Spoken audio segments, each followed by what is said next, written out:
3,000 orang yang boleh bagi RM100 tuan-tuan untuk banner masjid. Untuk budak-budak dia menghafal Quran.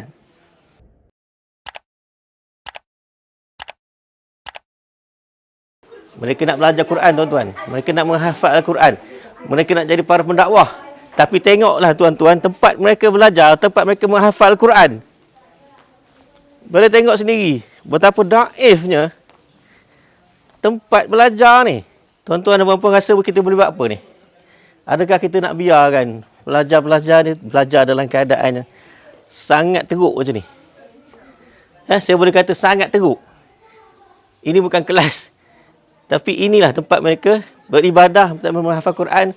Ini masjid Tengok ini kiblat tempat mereka solat berjemaah. Ini kiblat dia.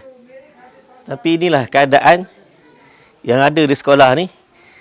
Alangkah bagusnya, alangkah indahnya kalau kita dapat buat masjid yang baru untuk budak-budak ni.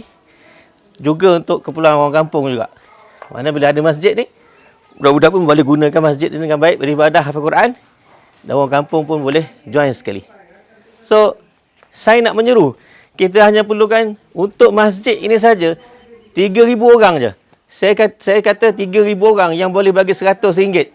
3,000 orang yang boleh bagi RM100 tuan-tuan untuk banner masjid.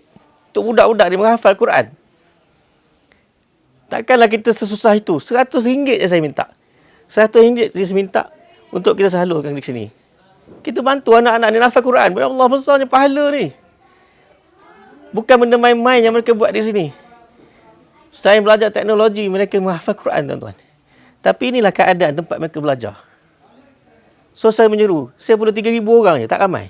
3,000 orang.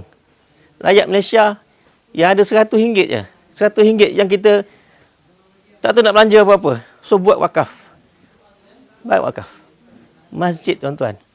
Besar pahalanya. Saya tak dah. Kalau saya nak sebut banner masjid, banner rumah Allah ni, pahala kita tak payah ulang.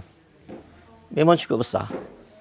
Memang cukup untuk menyelamatkan kita dari syurga Allah nanti tu.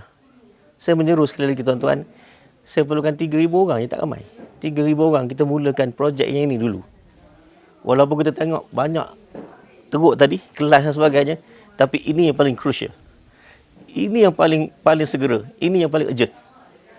Tolong, 3,000 orang, sahut panggilan saya. 3,000 orang, RM100 je. Kita boleh buat, esok boleh buat. Kalau 3,000 orang ni boleh dapat mesej ni, secepat mungkin kita boleh banner masjid ni di sini. Boleh? InsyaAllah. Terus sokong Global. Layari globalno.com. Assalamualaikum warahmatullahi wabarakatuh.